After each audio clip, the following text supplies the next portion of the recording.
Five versions are English, where it's either clot or leech-like clot. One version is in Indonesian, at the bottom there, Segumpal Darah, lump of or clot of blood.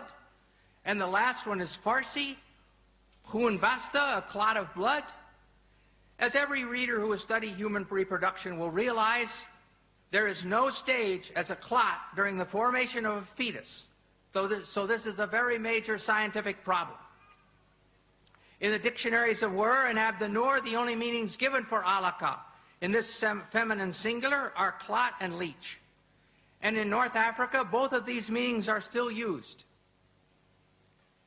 Many patients have come to me to ask for a clot to be removed from their throat.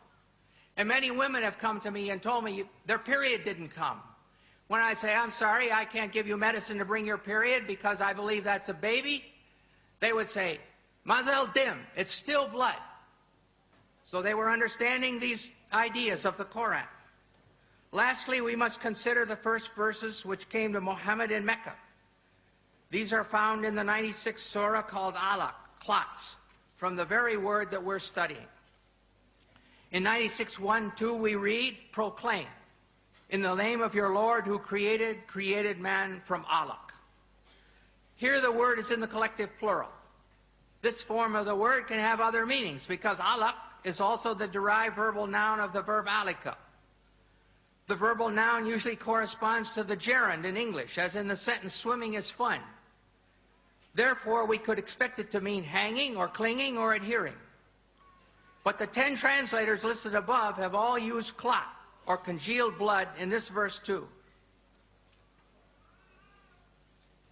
In spite of the number and qualifications of these translators who use the word clot, the French doctor Maurice Bucaille has sharp words for them.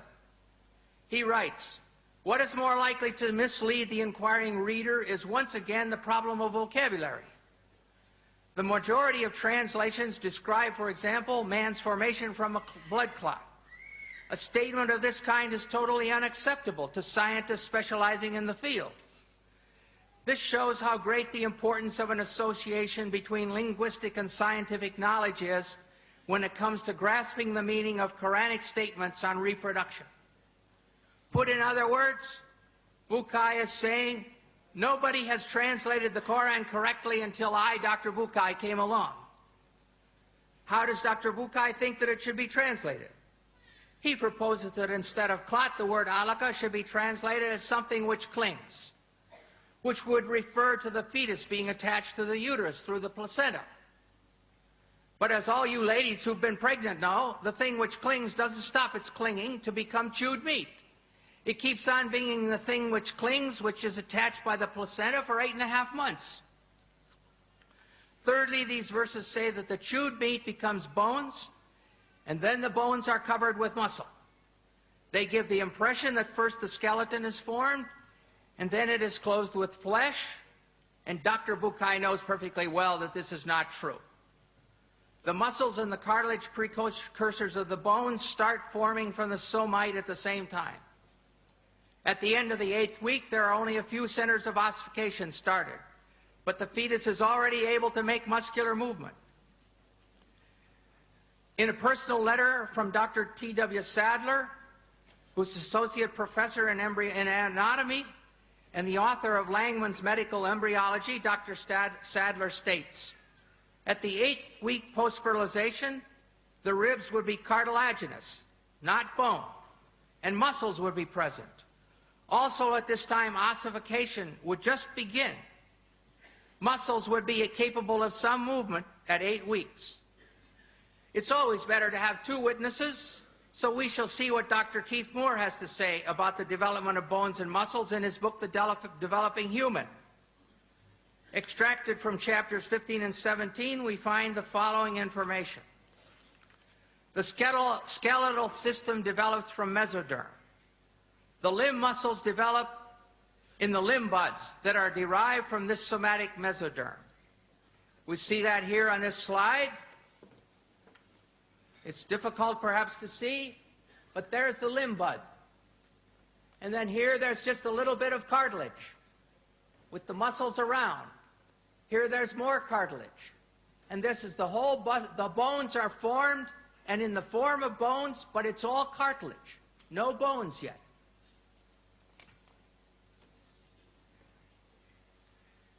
This second slide shows how it forms. Here's the cartilage. Now, just the bone looks like cartilage. And then it starts to have some calcium deposited. And then it starts to have ossification and bone formed.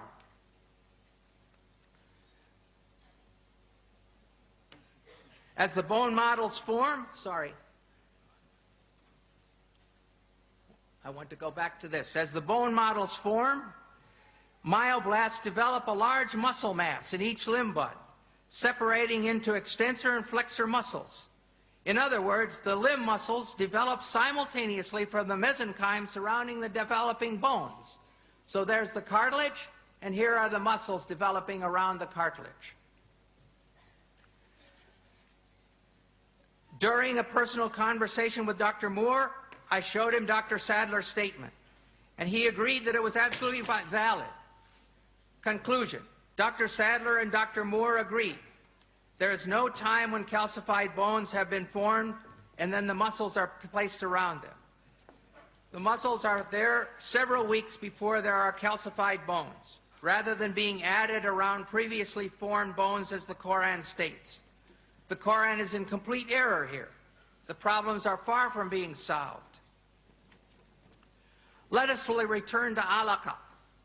Dr. Moore also has a